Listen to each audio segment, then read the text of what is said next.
And would you like to discuss about your journey from the beginning, from the time you were a journalist for this big, say, big media houses, and for Wall Street? To be very honest, I would love to know that.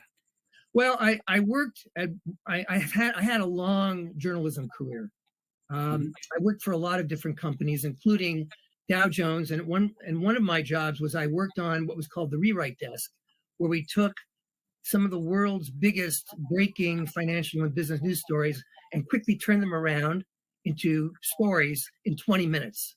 And then they got published on the Wall Street Journal's website, WSJ.com, on Dow Jones Global News Wires, and later they would appear with changes made, reporters adding things in the paper, the Wall Street Journal itself.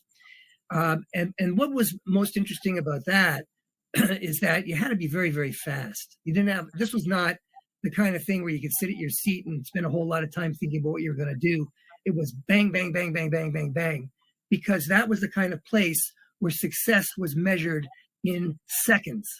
We had clocks on the wall from all parts of the world, which reinforced the idea. And of course, you see clocks in all kinds of newsrooms and financial places.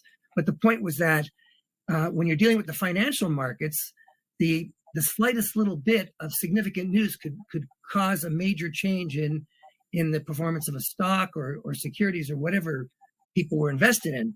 So it became apparent to me that this was a different kind of communication, media communication. But again, with everything, the key is getting trust. And we had to be on the watch sometimes. Sometimes people would try to hoax us.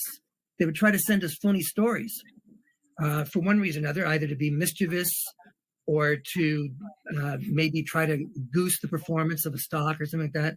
So you had to be very alert. You had to have your antenna out so that you could catch when people were trying to do something like that to the company. But the other interesting point of my journalism career was that when I worked for Dow Jones and the Wall Street Journal, it was in the midst of the financial meltdown, which was around 2008, 2009. And this started, of course, with problems in the lending markets, if you may recall. And it snowballed so that eventually you had, at its worst, you had certain investment banks disappearing. Lehman Brothers, for example, Bear Stearns was the other one. And I kept getting bad news every day. It was like I was covering car sales, and it would be, monthly car sales, Ford down 80%, Chrysler down 70%, GM down 80%. It was that kind of time. But it was just interesting to watch how gradually with life, things sorted themselves out one way or another.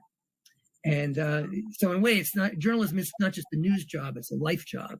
The whole world is a classroom. That's how I've always regarded it. And that was a perfect classroom for me to be in.